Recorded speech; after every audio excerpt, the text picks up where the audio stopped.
Hello, my name is Tony. John Wayne is a screen persona, as an American icon, as an image if you like. I've got a lot of time for. He wasn't handsome like Gable, tough and cynical in the way Bogart was tough and cynical, an actor's actor like Spencer Tracy, or swashbuckling and devil-may-care like Errol Flynn. But he had that certain something, that curious magnetism, that screen presence, that sort of heroic likability that resonated in some strange and indefinable way with audiences around the world. As an actor, he played some better, more idealized version of his own personality, rather than an on-screen character. Just as well, really, because as a person I think he was seriously wrong-headed about so many things. His ideas, beliefs and opinions contrary to my own. But I don't care much about that. He wasn't a paedophile, rapist, murderer, sexual abuser, or a master criminal that I'm aware, so I'm able to put his flaws and more disturbing aspects and attitudes to one side and concentrate on his movies. Compartmentalization, folks. I've said it before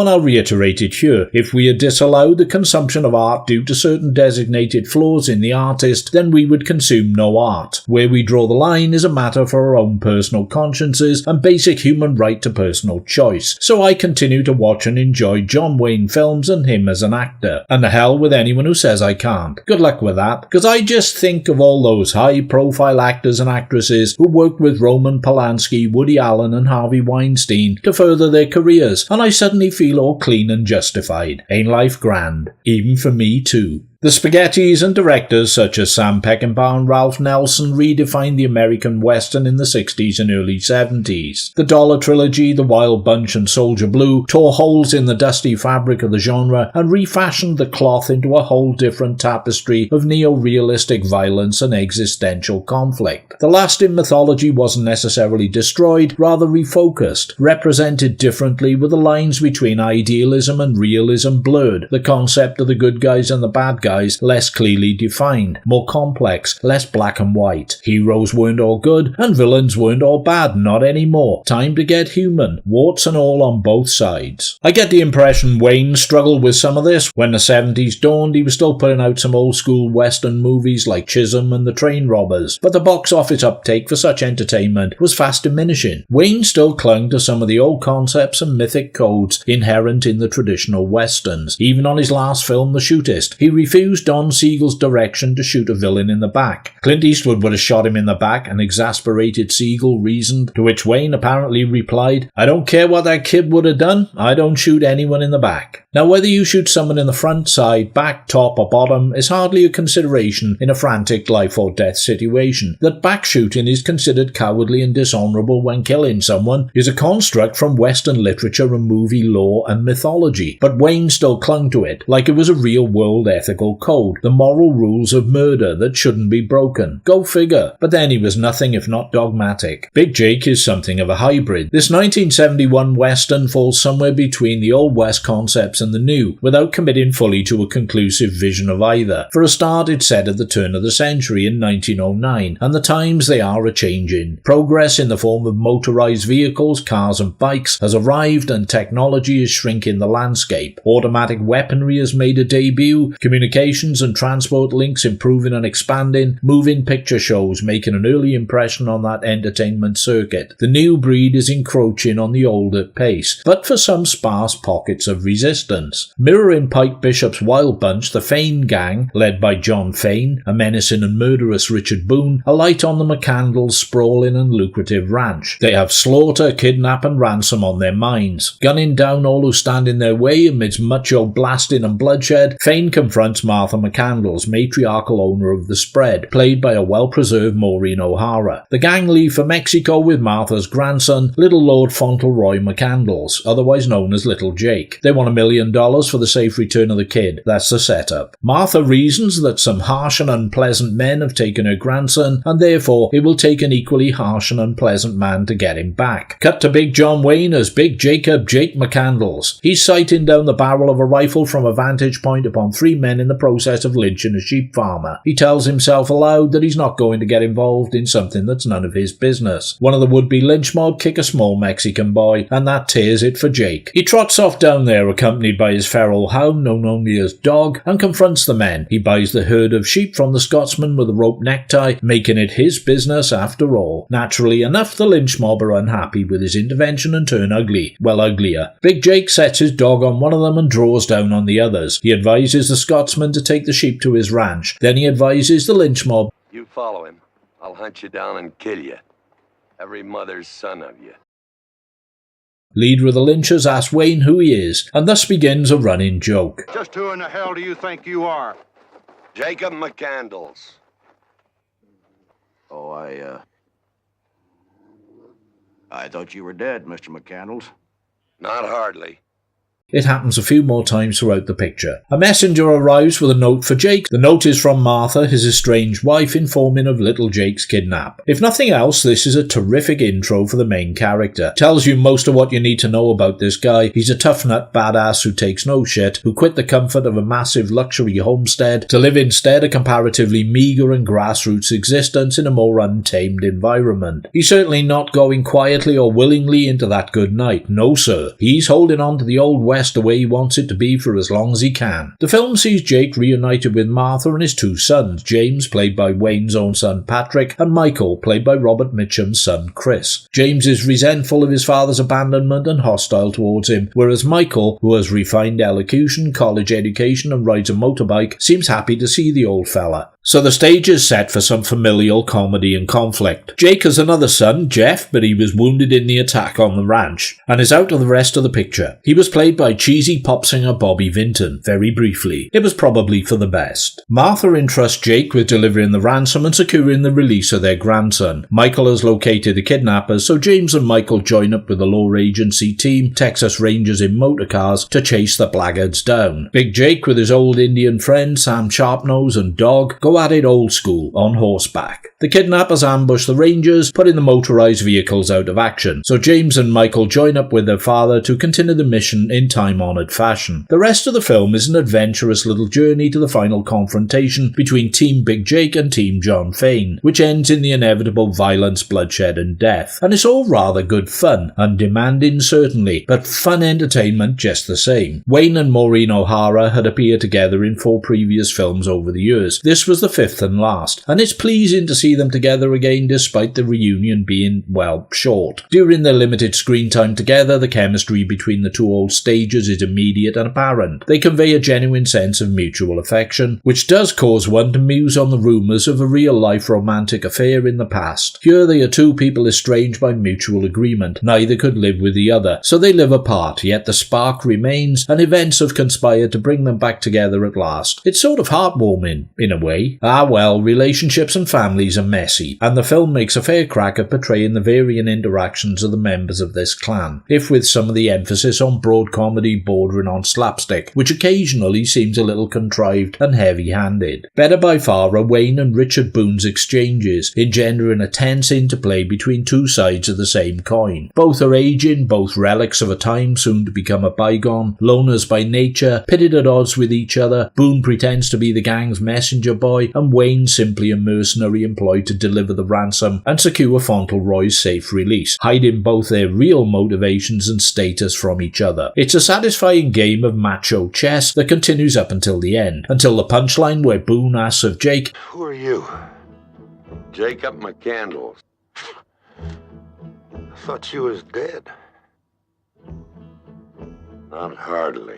The two actors would reprise this antipathetic double act one final time in The Shootist, and here's a little something to think about if you haven't already. Doesn't John Fane sound an awful lot like John Wayne? Just putting it out there. The original screenplay was by Harry Julian Fink and Rita M. Fink, and if the names sound familiar, it's because they were the husband and wife screenwriting duo who scripted Dirty Harry.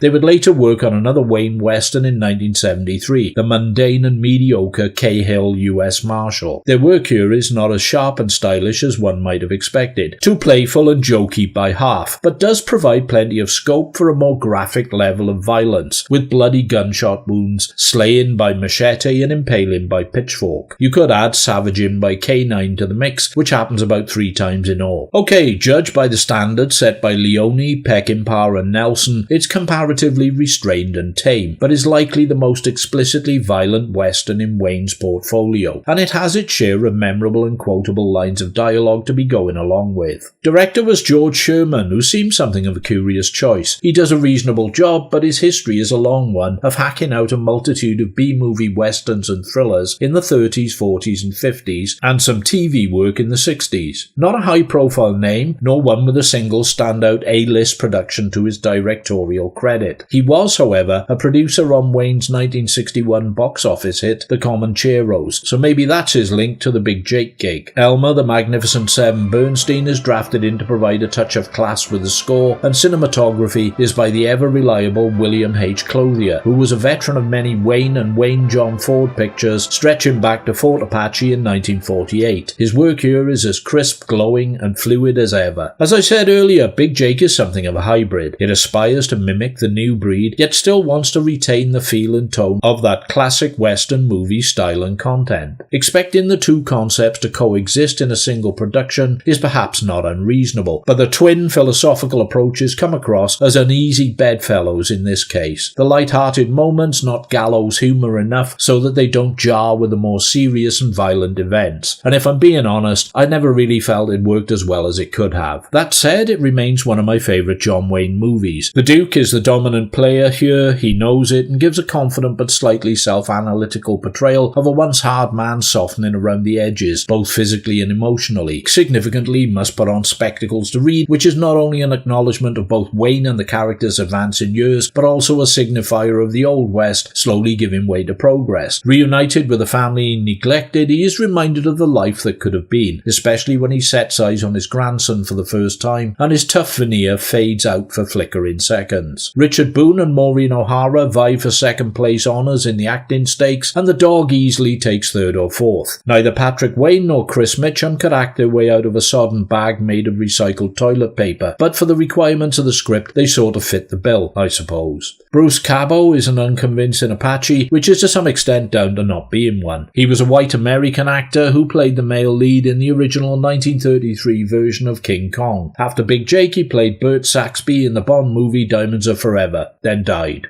John Wayne was still a screen force to be reckoned with when he made Big Jake. Financially, it took $7.5 million at the US box office and was the 22nd most popular movie in the States in 1971, which I'm told is enough to consider it a moderate success, in a year of some real heavy hitters. The plot would be rehashed for the 1976 Charlton Heston James Coburn horse opera The Last Hard Men, in which Heston's daughter is kidnapped by a criminal gang and he sets off in pursuit with his prospective son-in-law in tow. Once again, those newfangled automotive things get shot to shit and the old guy goes at it old school like in the old days. So much for progress then. The Last Hard Men commits more openly to gratuitous violence than Big Jake, and there ain't much humour in it, black or otherwise. But by this point in the decade, westerns weren't much in demand. Unless, of course, they were set in space. It would take Heaven's Gate to all but kill the genre forever in 1980, until Eastwood resurrected it again for a time with the last great traditional Hollywood movie to date, Unforgiven, in 1992. I would recommend Big Jake because, well, I like it.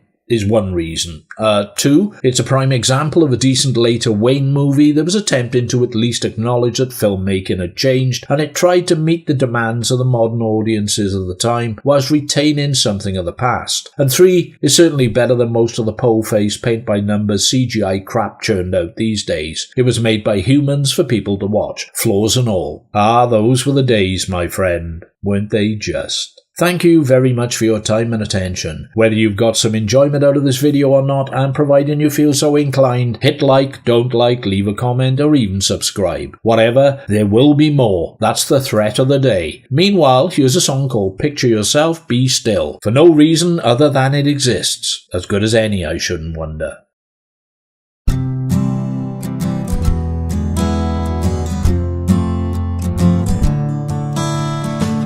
Picture yourself in a castle, somewhere you could be alone and never be seen.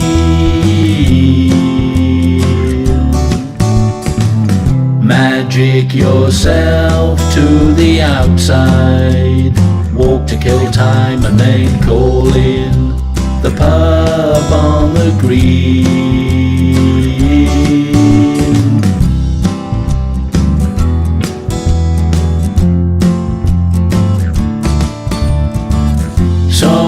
many hours, so many days, so many years. Only wanted a couple of beers and some quiet and chill. Was it too much to ask for beyond belief? All you wanted was space and a place you could stop and be still. You can't have it. You can't have it. Picture yourself at the seaside. Winter has brought you some sleet, driving crystallized rain. Keep all your tragedy inside. Walk to get cold and then call in the same pub again. So many hours, so many days, so many years. Only wanted a couple of beers and some quiet and chill. Was it too much to ask for beyond belief? All you wanted was space and a place you could stop and be still.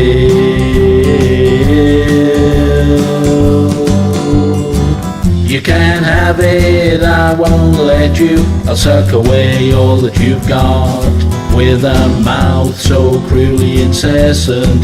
Tell you what is and what isn't and what's what.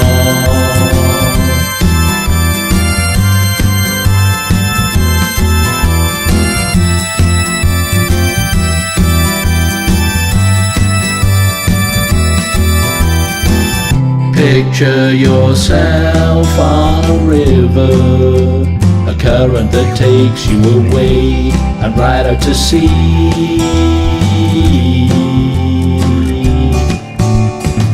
Swim all the way back to the shoreline, walk to get dry and then call in the old hanging tree. So many hours, so many days, so many years. Only wanted a couple of beers and some quiet and chill. Was it too much to ask for beyond belief? All you wanted was space and a place you could stop and be still. Oh, for God's sake, be still.